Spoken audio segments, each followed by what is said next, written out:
guys, jumpa lagi dengan Mimin Oyen GG. Mari kita lanjutkan cerita Donghua Dewa Xiuyan part 31. Ayo langsung aja kita ke alurnya.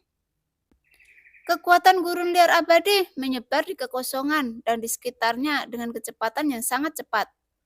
Seakan menelan kekosongan di mana pasukan Taisu dan istana Dewa Berburu berada dalam sekejap mata.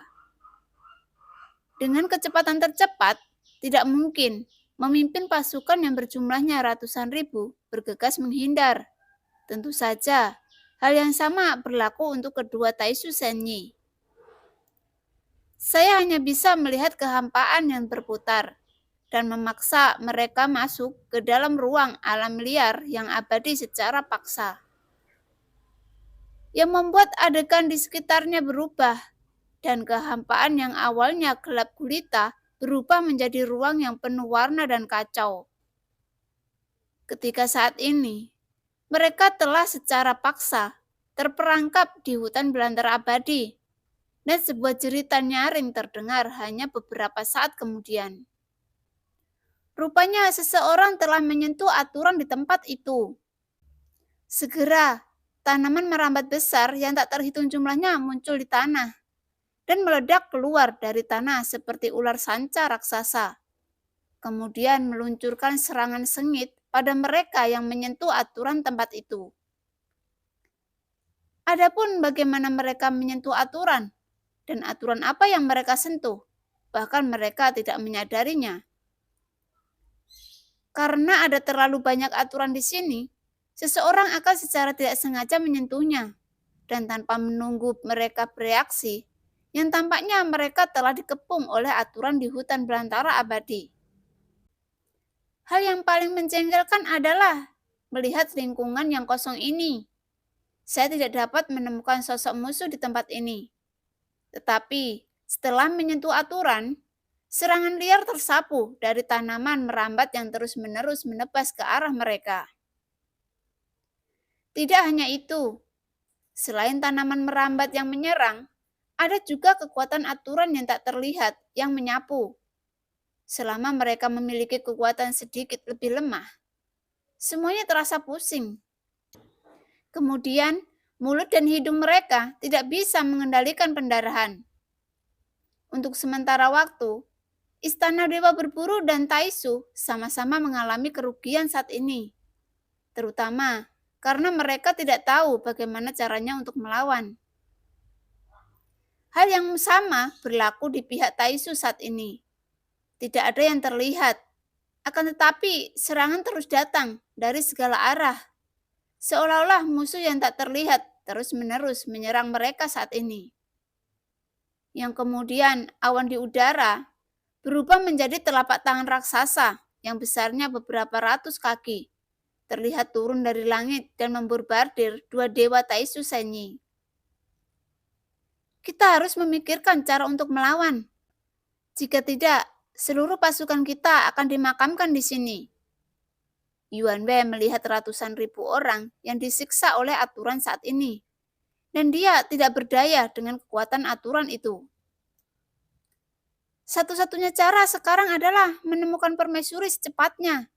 Jika kita menggunakan semua kekuatan kita untuk melawan kekuatan aturan, maka kita akan benar-benar jatuh di sini tanpa melihat permaisuri. Dungsang berkata menjelaskan. Tidak perlu melihat, dia sudah ada di sini. Namun pada saat ini, saya mendengar klon Su Hao berbicara perlahan. Dan kedua klon itu berada di atas binatang terbang raksasa. Dusang berdiri dan menyaksikan Tongkong yang menyusut di depannya. Di dalam gurun liar abadi yang kacau ini, saya melihat sebuah sosok berdiri di udara yang memegang kelinci di tangannya. Tetapi itu lebih mirip anjing dengan gigi terbuka. Itu benar-benar permaisuri. Setelah aku mendengar bahwa permaisuri pulih, dia suka memegang anjing putih. Yuan Bei mengangguk dengan sungguh-sungguh, melihat bayangan di sisi jauh saat ini. Kemudian matanya juga menyusut. Meskipun dia tidak merasakan paksaan dari pihak lain, Sepertinya ketika dia melihat permaisuri berdiri di ujung yang jauh, paksaan dan penindasan tanpa sadar menyapu seluruh tubuhnya. Tentu saja, bukan hanya Yuan Wei yang memiliki perasaan ini, tetapi juga Su Hao memilikinya. Bagaimanapun, permaisuri adalah dewa sejati dari dunia nyata Xuan Yin. Karena hal semacam itulah yang membuat mereka takut.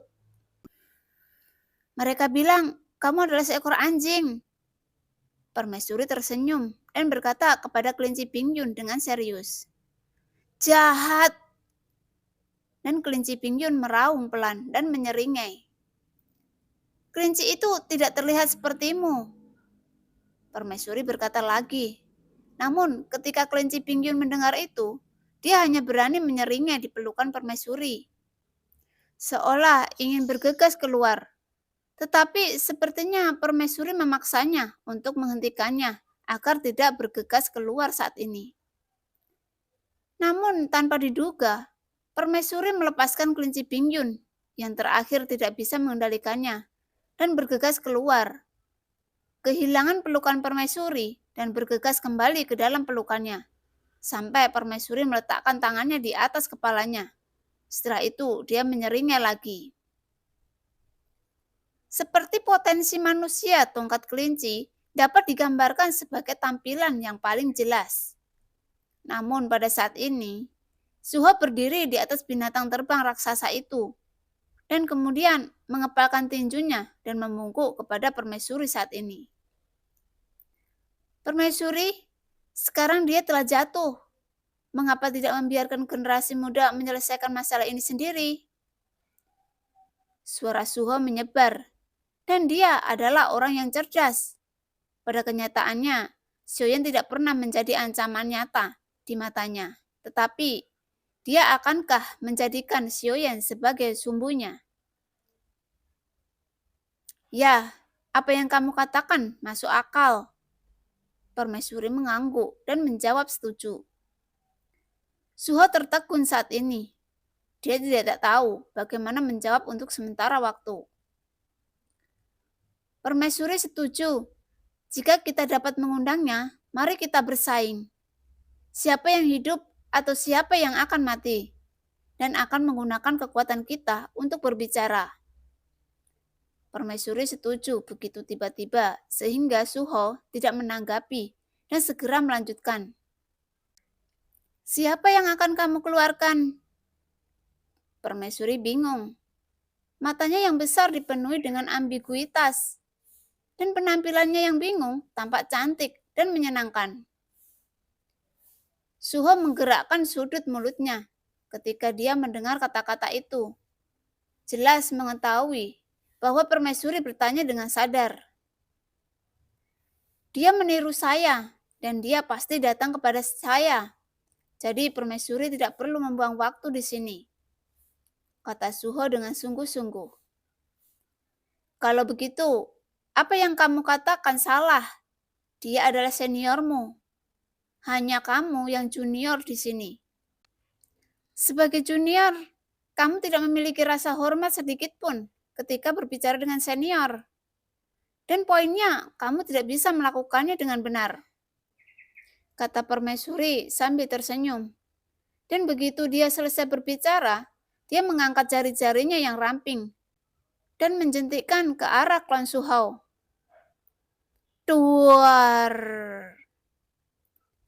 Tiba-tiba, avatar yang dibicarakan Su Hao dipukul dengan keras, dan seluruh tubuh tertembak ke belakang seketika, yang membuat semua organ dalamnya hancur, dan ada suara berderak dari tulang dada.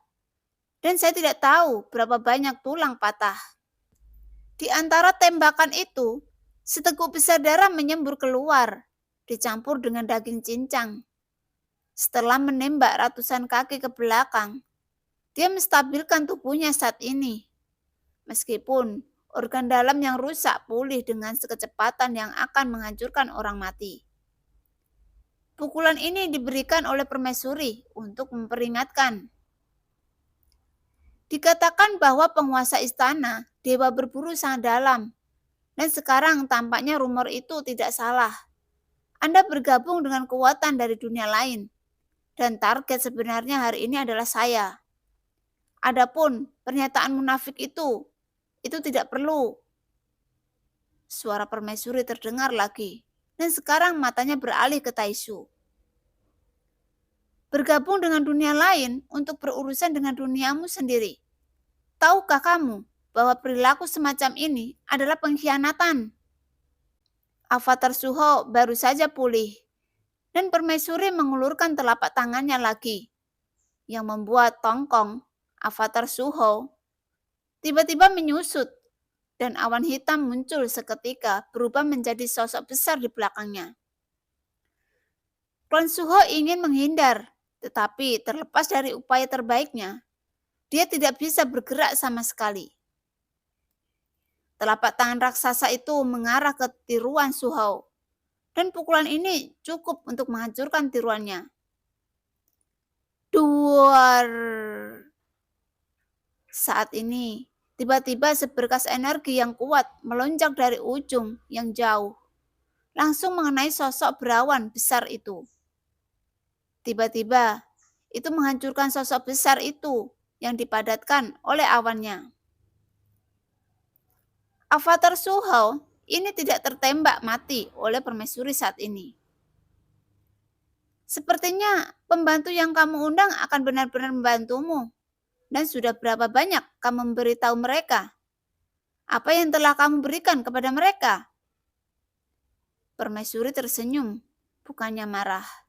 Tetapi bukan karena dia tidak marah. Sepertinya dia belum pernah melihat permaisuri di sana. Dari awal sampai akhir.